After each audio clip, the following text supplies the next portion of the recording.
¡Atención! Con Touring Fiat arranca el 2018 con un 0 kilómetro en tu casa. ¿Sabías que con préstamo UVA tenés entrega inmediata y con una cuota muy accesible? Aprovechá ya el nuevo plan Cuota Cero y llévatelo antes de pagar la cuota 1. Sí, escuchaste bien. Con los nuevos préstamos UVA te llevas el modelo que quieras antes de pagar la primera cuota. Aprovechá el préstamo UVA para Fiat Fábrica. Plazo más largo que préstamos tradicionales. Cuota inicial más accesible, tasa más baja, valor de la cuota mensual regulada por UVA. Entregás 65.000 y con 48 cuotas de 4.100 ya tenés tu 0 kilómetro, con todos los gastos incluidos. Sí, todos los gastos incluidos, sin sorpresas. Comunicate ya y asegurate la entrega inmediata. Llama o manda tu mensaje y empezá a programar tus vacaciones.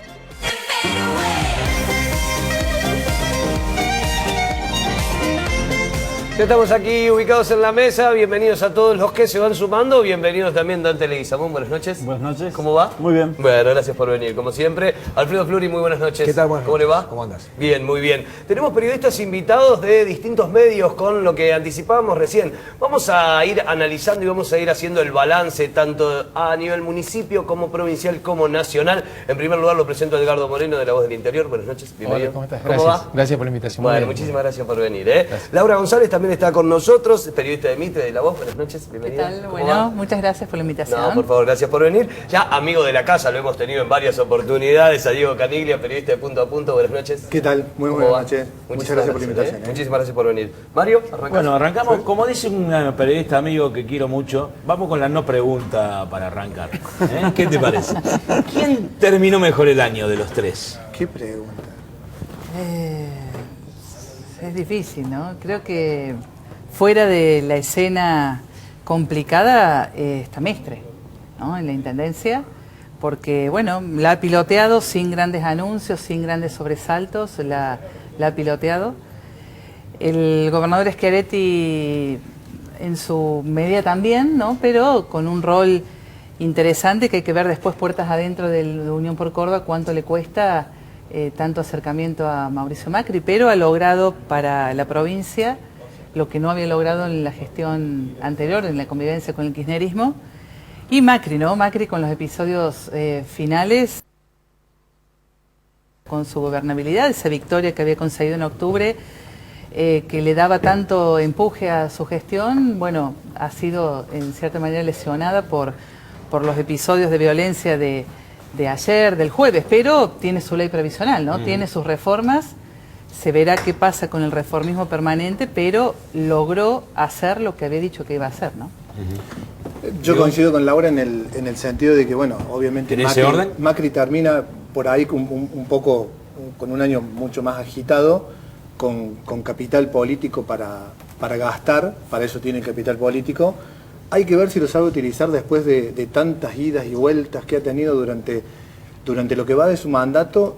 Y básicamente con lo que uno cree que es su caballito de batalla, que es la forma de comunicar, y que no ha sido buena, evidentemente, y se ha reflejado con el tratamiento de esta ley. Ayer viendo el debate y hoy las repercusiones de algunos diputados, realmente yo no sé si todos los diputados saben bien qué votaron, porque a la hora de explicarlo realmente me costaba mucho. Después, bueno, Schiaretti con la derrota en las elecciones, pero aún así logró acomodarse y me parece a mí lograr un acuerdo con la Nación que lo deja bastante bien posicionado para el año que viene, y hay que ver cómo trabaja internamente en el partido.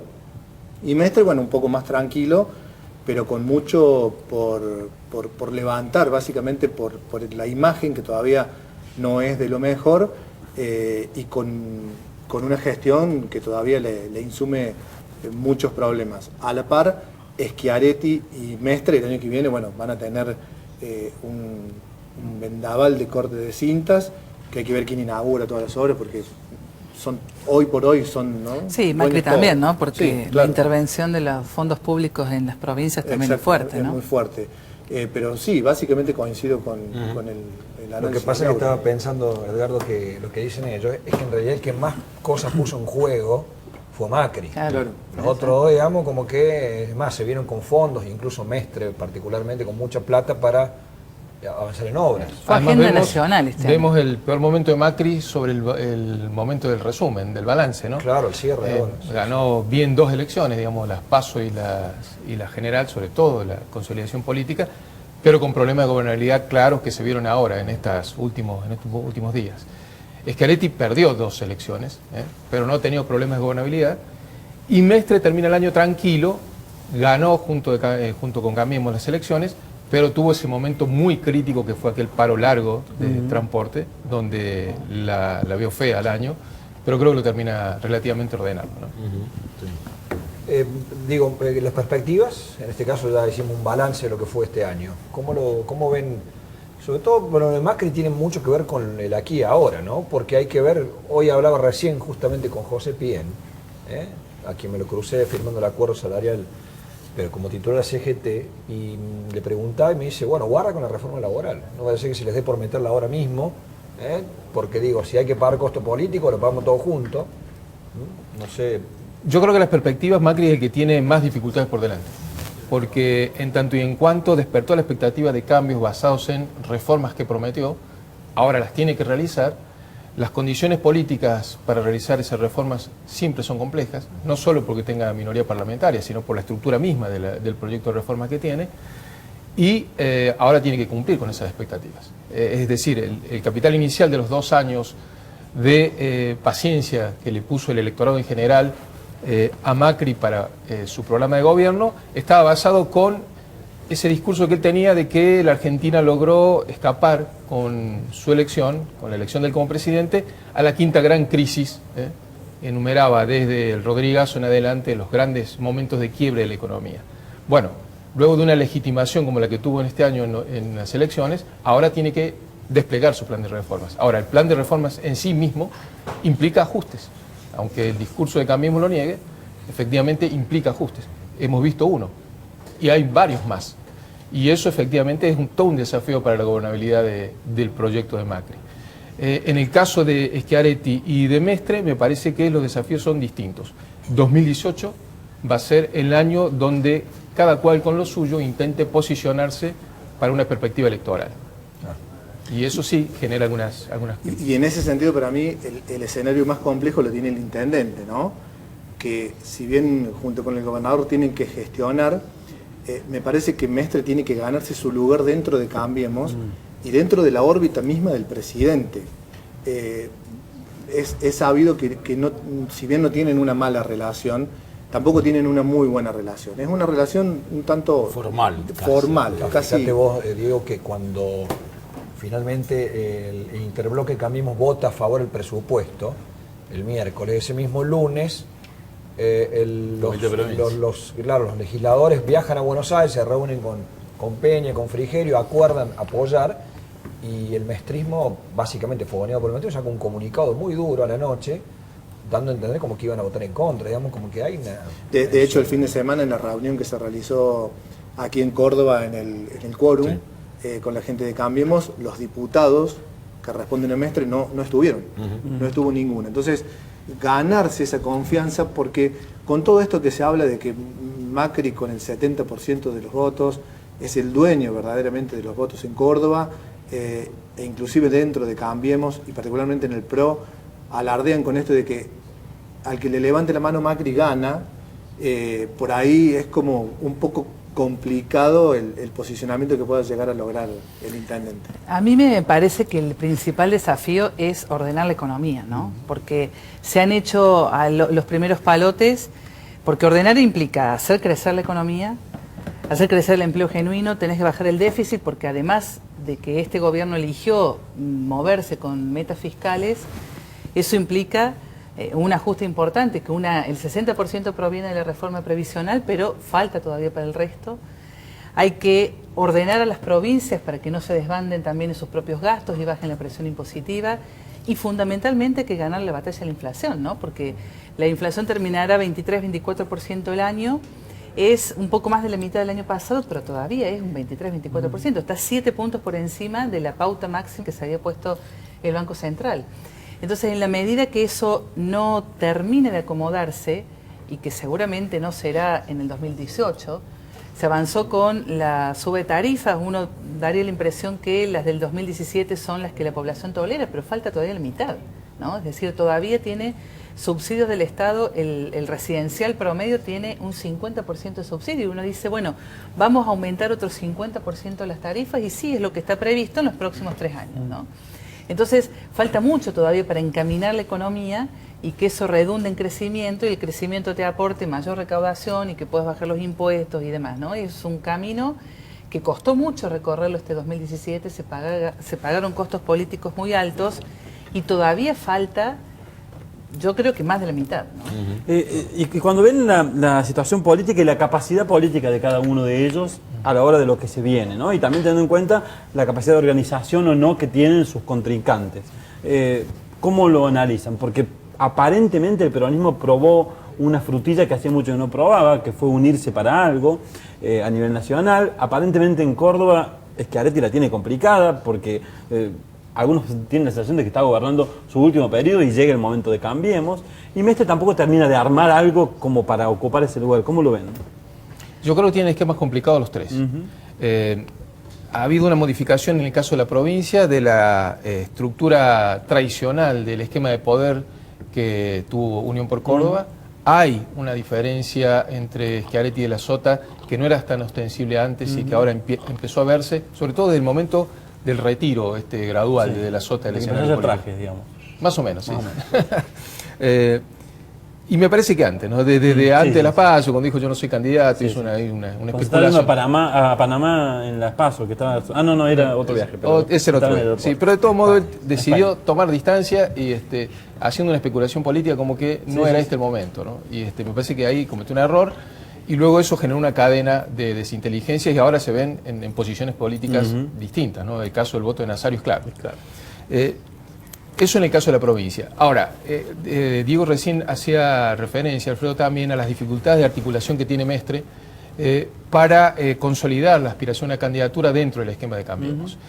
Creo que es una complicación que va a ir en aumento, porque si ya era complicado con el momento de auge político de Cambiemos después de la elección de octubre, en el momento de ordenar la economía, como bien dice Laura, cuando haya que ser socio en los costos, no solamente en los beneficios, esos posicionamientos son más dificultosos todavía. Y creo que para Mestre eso es un desafío grave que tiene por delante. Pero es cierto, pero por otra parte es el que tiene, porque tiene potestad y responsabilidad de gobierno, a su vez tiene la posibilidad de mostrarse desde la gestión.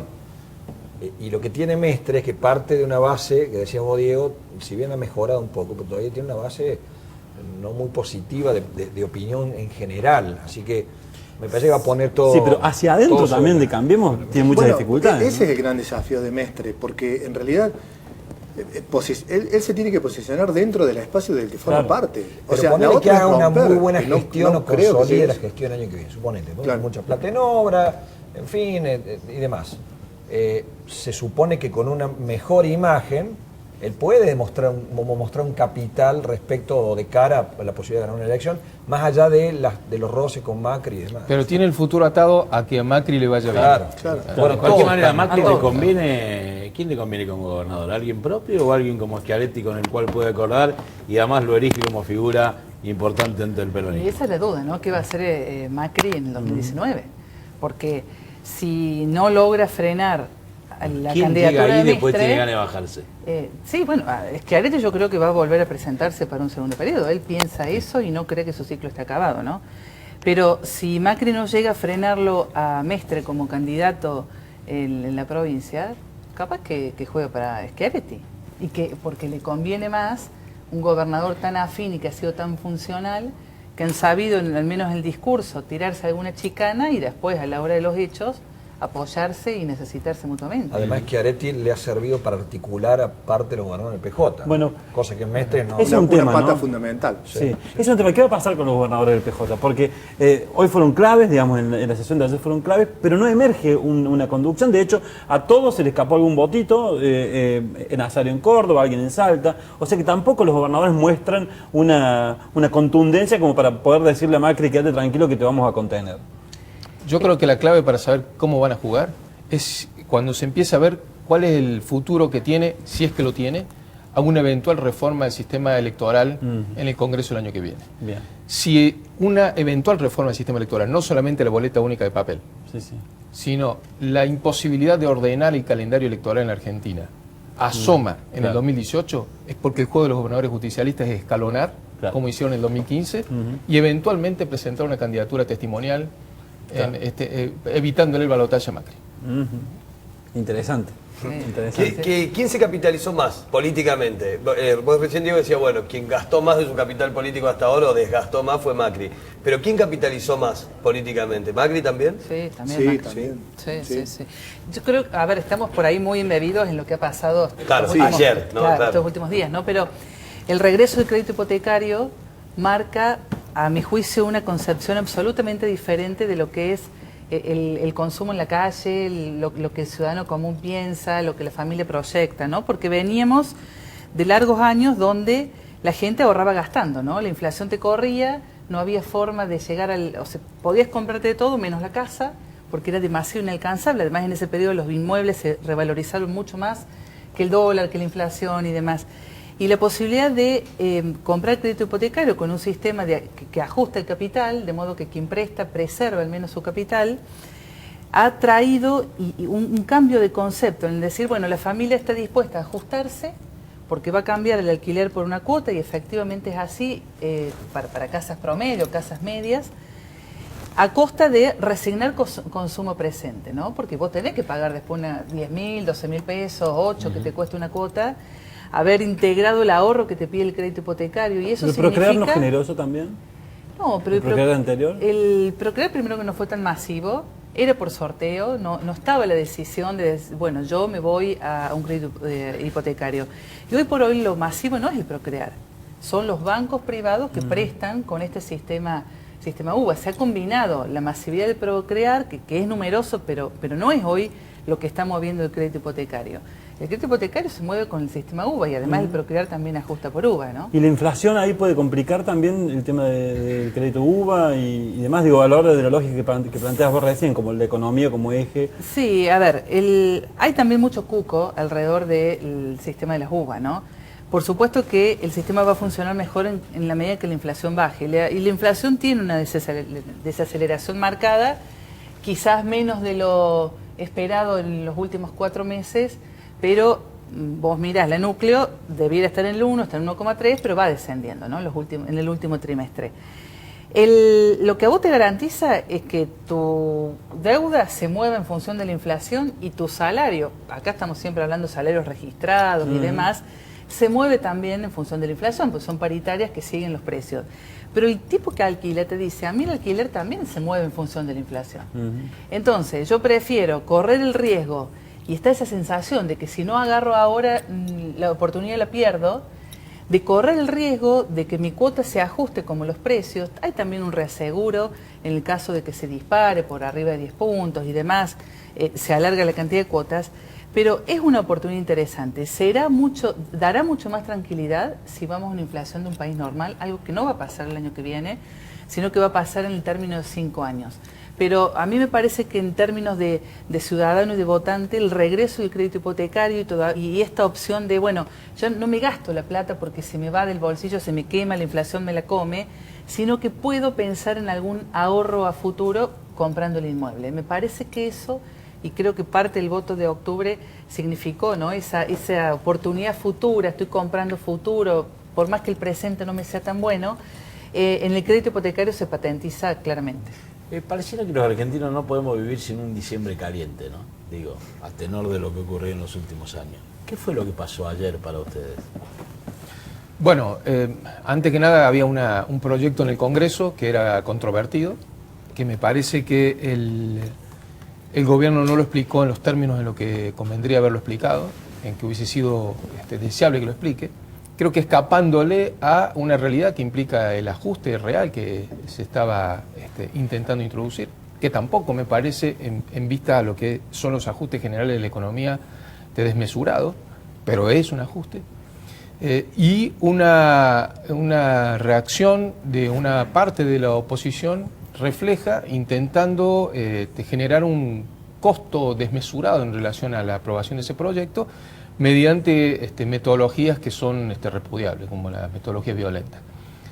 Me parece que hay dos exageraciones, ¿no? La que dicen que este proyecto es una reforma previsional destinada al hambre de los jubilados, me parece una exageración, es una micro reforma, me parece. En realidad, una reforma de envergadura hubiese sido la de las AFJP, por ejemplo, ¿no?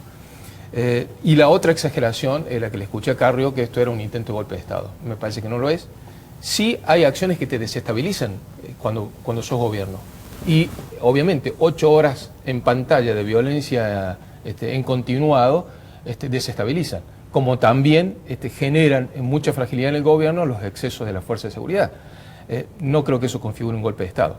Pero sí me parece que hay dos narrativas que han entrado en crisis. Y concluyo con esto. Una, la del gobierno, en el sentido de que el proceso de cambio no implica ningún costo, que no implica ningún ajuste. Eso se terminó. Efectivamente implica costos e implica ajustes. El que quiera el cambio tiene que saber que tiene que pagar esos costos y esos ajustes. Y la otra narrativa que entró en crisis es la de los diciembres que tienen que reactivar el mito del 2001. Esa también entró en crisis. Esa la gente no la quiere más. No más 2001. Ni con piedra, ni sin piedras, ni con gendarmería, ni con policía federal, ni con el gordo del mortero. ¿Y las cacerolas entonces cómo entran en eso? Yo creo que las cacerolas forman parte de la reactivación del mito del 2001. Sí, sí, no tiene ni el mismo efecto ni mayor ahora. Ni es la misma gente. Ni creo que sea la misma gente. Sí, yo coincido con Edgardo, me parece que el gobierno no tiene ni un cheque en blanco, esto lo demuestra, más allá del rotundo triunfo en octubre, no tiene un cheque en blanco evidentemente, y por otro lado esto de intentos entre comillas de golpes de Estado o desestabilización, realmente yo no lo veo así, fue un grupo, no sé si minoritario, bueno, muy violento, como decía, 8 horas ininterrumpidas viendo eso en vivo y en directo. Uno dice, bueno, evidentemente acá viene algo mucho más grave, pero me parece que entre esas dos cuestiones está la situación. Ni cheque en blanco para el gobierno. Y un dato más, porque esto de la oposición tratando de capitalizar el tema de la afuera del Congreso para intentar frenar el proyecto de ley, lo ha hecho Cambiemos, no con las mismas circunstancias, porque no se replicaron, pero sí esto tratando de no dar quórum o de las herramientas legislativas y parlamentarias son exactamente las mismas que aplicaron en su momento el radicalismo desde la oposición con las herramientas propias del quórum y demás, y chicaneando, tratando de frenar determinada discusión de leyes. Sí, me parece que el factor cualitativo que cambia es la violencia afuera. Sí, claro. Ahora, pero en relación a la violencia afuera, ¿qué piensan ustedes de un país que a lo largo de este año ha puesto a las fuerzas de seguridad, primero ha puesto a enfrentarse con ciudadanos a fuerzas de seguridad que no están preparadas para ello? La Gendarmería y Prefectura, por una decisión de Nilda Garre, que ya fue equivocada en su momento, salieron a la calle en el proyecto Cinturón Sur y ahora están en todo el país haciendo algo para lo que no están preparados, que es enfrentarse con la sociedad. Y hay hasta amenazas inclusive de que el ejército podría hacer lo mismo, se planteó en su momento. ¿Qué piensan de un país que ha puesto a las fuerzas de seguridad sobre la escena como única herramienta de contención social? ¿Pero qué pondría si vos tenés la izquierda totalmente combativa que va dispuesta con mortero y demás, va al choque? Que tenés grupos que no responden a ninguna estructura, que no responden, por más que el kirchnerismo, ciertos partidos políticos tienen cierta connivencia o cierta simpatía, pero hay muchos que ahí no responden a ninguna estructura. ¿Sabe qué pasa? ¿Qué haces? Lo que yo reclamaría son estrategias de contención para situaciones conflictivas. ¿Por ejemplo?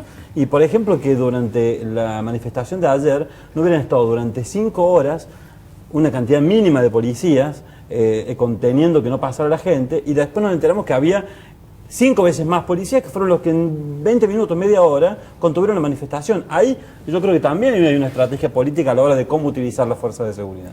Sí, pero es riesgoso, a mí me parece vos mandás todos al choque y también por otra parte, digamos, me parece que la caracterización genérica de que hay un enfrentamiento entre la fuerza de seguridad y la sociedad es una generalización y me parece que no es una generalización muy ajustada a los hechos.